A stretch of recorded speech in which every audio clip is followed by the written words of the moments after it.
Alors tout au long de cette soirée, nous avons entendu des mots publics, des mots privés, des mots consensuels, usuels, professionnels, intimes, des mots qui questionnent, qui dérangent, des mots universels et singuliers pour parler de la maladie. Mais parmi tous ces mots de l'autre, celui qui n'est pas malade, quelle est la place pour les mots de celui dont on parle et qui, lui, ne peut plus parler ? Quels sont les mots de la personne malade au-delà des mots de la maladie ? Que fait-on effectivement de l'absence des mots de la personne malade ? Comment rendre toute sa présence à cette absence ? Comment ne pas l'étouffer par la volubilité des mots des autres sur celui qui n'en a plus ? Quand les mots ne sont plus, le corps parle, nous dit-on. Mais ce corps qui parle, quel langage parle-t-il ? Pourrais-je apprendre cette langue ? Vais-je la comprendre, l'interpréter ?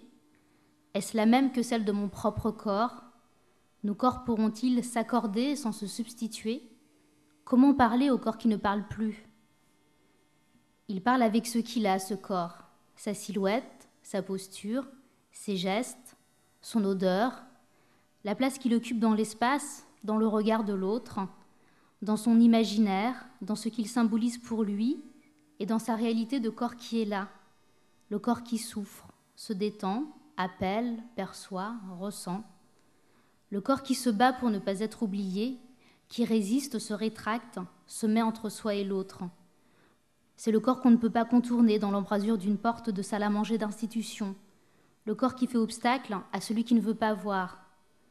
Mais que veut-il nous dire, ce corps exposé au regard de l'autre, sans le vouloir vraiment, sans pouvoir vraiment toujours le décider, ce corps qui est à la merci des pensées, des mots et des gestes de l'autre, de son aspiration d'en prendre soin, comme il imagine qu'il aimerait que cela soit fait pour lui. Faut-il se décentrer de son propre corps pour percevoir au plus juste l'expression du corps de la personne touchée par la maladie ? Mais est-ce vraiment possible de faire cela ? Et puis, que faire de cette intention bienveillante de rendre propre le corps de celui qui, parfois, n'a plus que son odeur et sa malpropreté pour signifier à l'autre qu'il est encore bien là, bien vivant, apposant sa force d'exister, d'être dissident au désir de ceux qui le voudraient inodorant, inexistant, dans le lit, le fauteuil, la baignoire, un corps qui ne renverra rien de ce que l'on ne saurait voir. Et puis comment être en relation avec un corps qui peut générer des ressentis parfois bien violents ? Qu'est-ce que notre propre corps renvoie au corps de l'autre ? Comment faire pour ne pas entrer dans un affrontement, un corps à corps, à son corps défendant ? Je vais attaquer la toilette de Madame D. Dans ce service, les patients sont tous lourds. Ce sont des mots que l'on entend, que l'on dit parfois, sans se rendre compte vraiment dans le quotidien de son travail. Des mots qui désignent ce corps qui fait mal au corps de l'autre.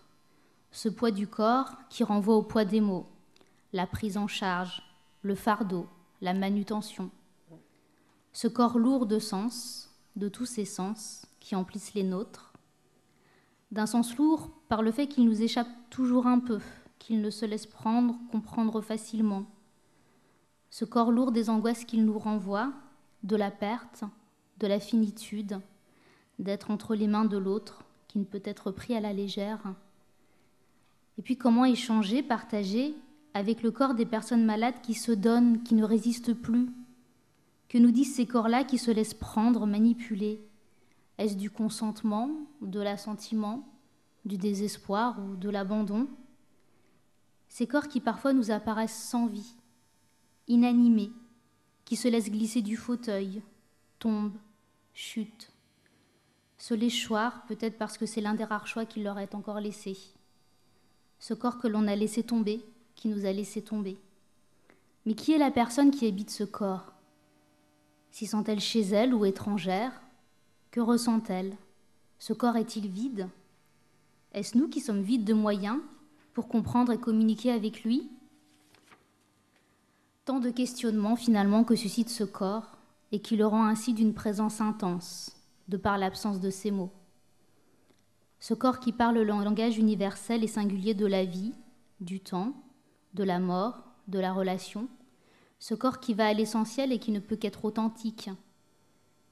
Ce corps qui parfois peut être vu comme dégradé, déserté, ne nous donne-t-il pas tant de signes au quotidien pour nous montrer que la personne est bien là, que l'émotion se transforme, la sensation s'intensifie dans des espaces jusqu'alors inhabités? Combien de sourires et d'expressions de bien-être, d'apaisement avons-nous eu la chance de voir quand la peau de ceux que l'on accompagne rencontre la douceur du soleil, la chaleur de l'eau du bain, la réassurance des mains qui se tiennent? Alors à nous, ceux qui accompagnent, de relever le défi de faire corps pour donner la parole à ceux qui nous apprennent à la faire exister bien au-delà des mots, avec évidemment tous les dangers, mais aussi toutes les richesses de la communication. Car ne pas s'aventurer au sein des paroles du corps ne serait-il finalement pas plus préjudiciable que de ne pas toujours les comprendre?